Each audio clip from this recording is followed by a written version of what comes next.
folks, it's the Piss Chaser again. Welcome to another one of my videos. This is part 6 of the Tramming It series. We'll walk along the old tram and trolleybus routes of Grimsby and Cleethorpes. This will be the last part because we've done all the routes now. There will be similar videos looking at other bits like railways and buses and things in future, so please keep an eye out for those. But in this bit we're going to walk the rest of the route. I left you at the end of part 5 at the junction between Alexandra Road and Sea Road, the Cleethorpes Pier bus terminus. You can see a couple of Enviro 400 double-deckers there at the terminus. You can also see, if you look around the corner, a Route 10 bus, another Enviro 400 at the stop. That's on one of the equivalent routes to the old tram and trolleybus route. It's Sunday morning, it's 9:45, that's why there's so many double-deckers about. During the week they're often on school services, so there's only a handful on local services. But on a Sunday they tend to come out to play. So the trams and the trolleybuses went straight down Alexandra Road, from there where the cars come in, and straight across to where that bus is. As I mentioned in the last part, the roundabout wasn't here in tram or trolleybus days, that's been put in since.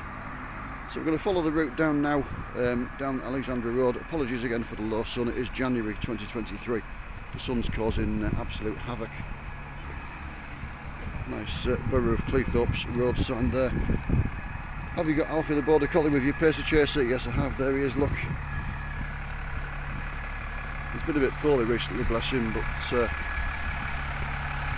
a bit of a poorly tummy, but it's probably because he tends to eat a lot of rubbish off the pavement as walking around, even though he's got food at home.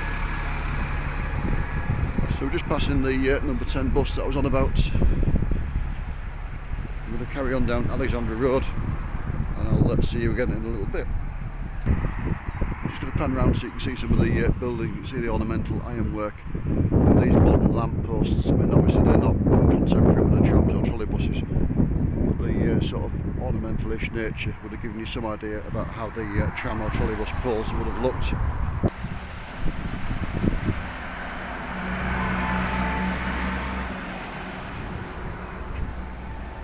It's another number 10 bus there, again the equivalent to the tram and trolleybus route. Alfie's just jumped over a wall, which is not very helpful. Come on. There we go. So Alexandra Road has become High Cliff Road. We're just coming up to a point that was known as High Cliff.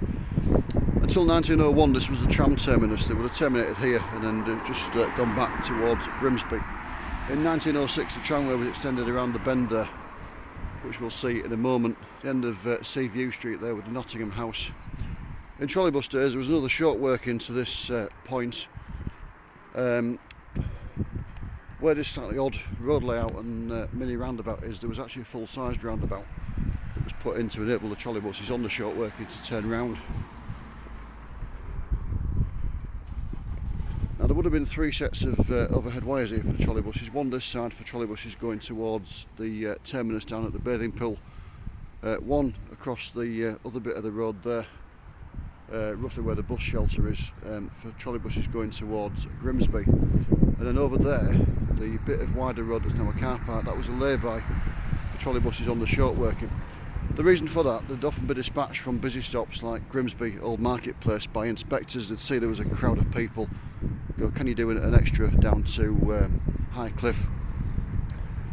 A lot of the short workings like Park Street and like the bottom of Isaac's Hill there, Poplar Road, that we saw in the last one, when the trolleybus got there would be no inspector there. It would just turn round and go back towards Grimsby again, or more correctly now in bus crews of the era, it would stand until a trolleybus had passed it going towards Grimsby and then quickly turn around and follow that one, so it didn't have to do any work.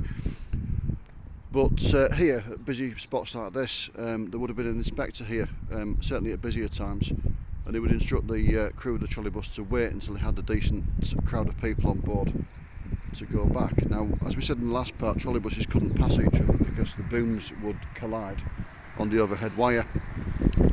There were 2 possible solutions to that. The cheaper one that they used in other places was to instruct the trolleybus crews to drop the booms.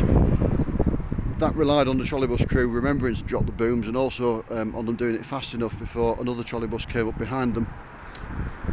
As we said, if the booms hit each other they could splinter into 1,000 pieces, so that wasn't always ideal. The other problem with that was a lot of trolleybuses, certainly earlier ones and some later ones, didn't have any batteries. So when you took the booms down off the overhead wire, they lost the power supply and they lost the lights. Now, you know, in August it can still be quite busy when it's got dark, so obviously a trolleybus standing on the road with no lights would not be ideal. So what they did here was they put a third set of wires in, as I said. It was like a siding over by the curb, and then the trolleybuses on the short working could stand with the booms up on the siding, and trolleybuses on the main route from the bathing pool could just go past them on their own set of wires, and so they didn't collide. But trolleybuses on the main route carried on around here, as did the trams from 1906 onwards. As I said, that was a tram terminus until 1906. 1906 it was extended around the bend here. Incidentally, I'm fully aware if you're watching this in Dover or Whitehaven or about 1,000 other places around the coast, I'm probably saying, Percy Jason, that is not a high cliff. No, it isn't, but this is Lincolnshire. If people go on the top of a speed bump, they call mountain rescue around here.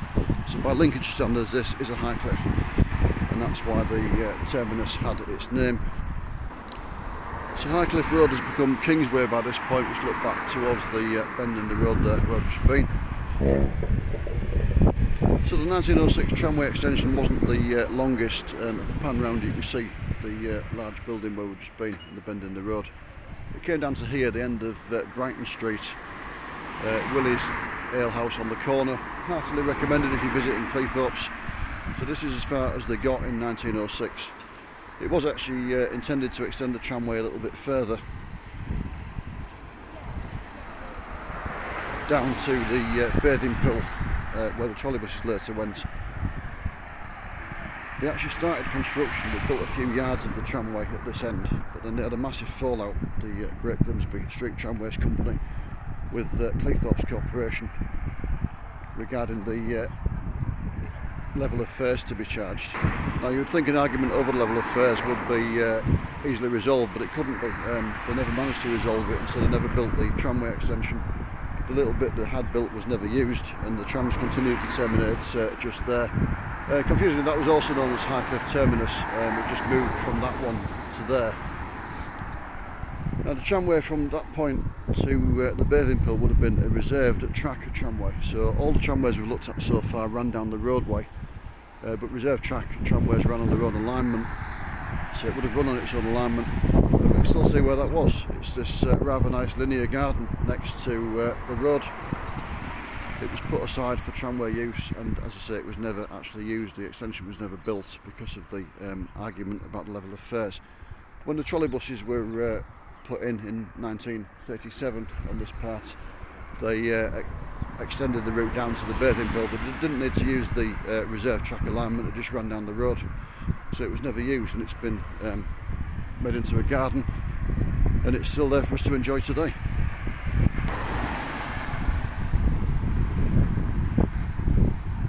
So I just want to say thank you to everybody who's watched the Tramming It series. As I said, there will be other videos even up to the end of the series, and I am planning a Tramming It style one in Doncaster. As I mentioned in the last part 5, South Yorkshire Passenger Transport Executive built a trial trolleybus route in the 1980s in Doncaster.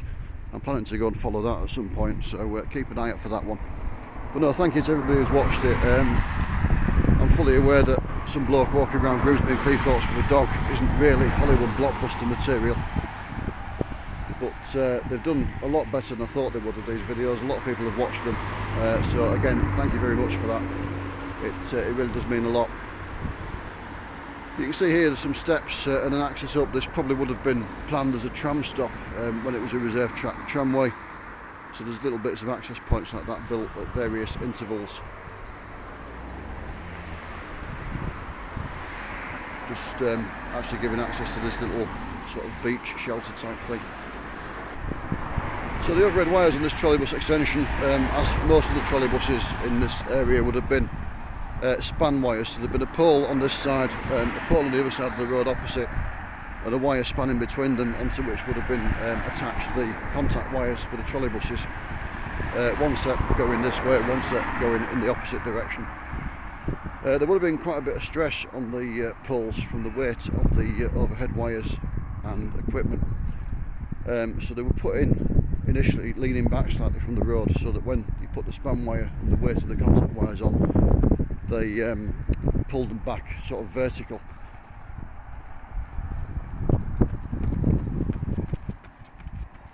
Where there were wider alignments, like at roundabouts, the stress on the poles would have been much greater, because obviously the span wire was longer, although they still only had 2 sets of contact wires on, apart from back there at the Highcliffe terminus where there were 3.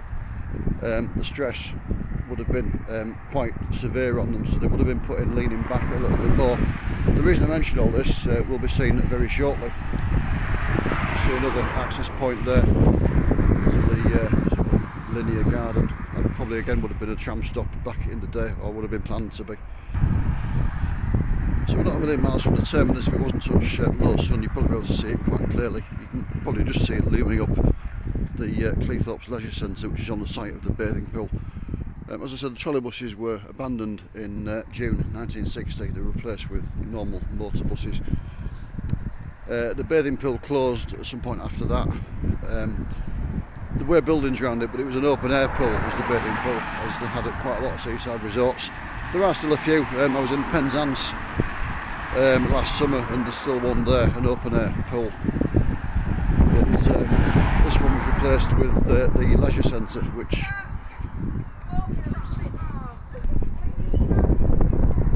it's probably more suitable for all weather use and such like, but it doesn't sound quite as romantic as the bathing pool. So we're coming up to the former terminus now.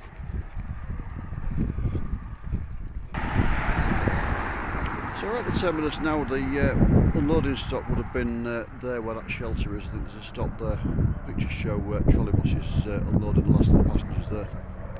I'll just zoom in there for you. There's a Coast Guard helicopter flying over the top. And then it would have continued around the roundabout. What comes as any surprise to you to know that the roundabout was put in for the trolleybuses. So there on the other side of the road is the leisure centre that's on the site of the bathing pool. So yeah, trolleybuses were unloaded, come round this roundabout, turned round. The roundabout would have been a more normal style in trolleybus days, not the slightly odd design it is now. Come round and gone back down into Kingsway there, and were picked up for their return journey. Now just finally, I mentioned about the poles leaning back when they didn't have the span wire on them. Obviously when you took all the wires down, the poles would begin to lean back again slightly more, and I mentioned that because there we go. We've got a trolleybus pole that's still got the cap on the top of it.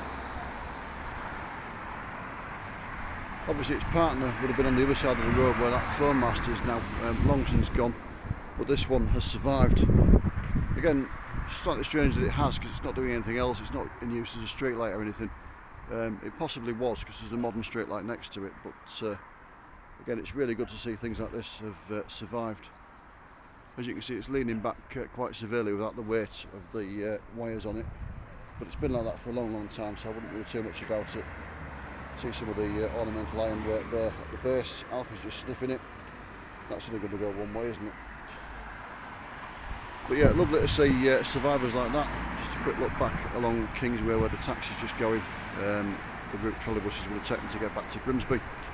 So that's the end of this video, and it's the end of the series. So once again, thank you very much for watching. Please feel free to like and subscribe. Please look out for any future videos that I make. Got various plans, as I say. But again, thanks for watching. Take care of yourselves. See you again soon. Bye.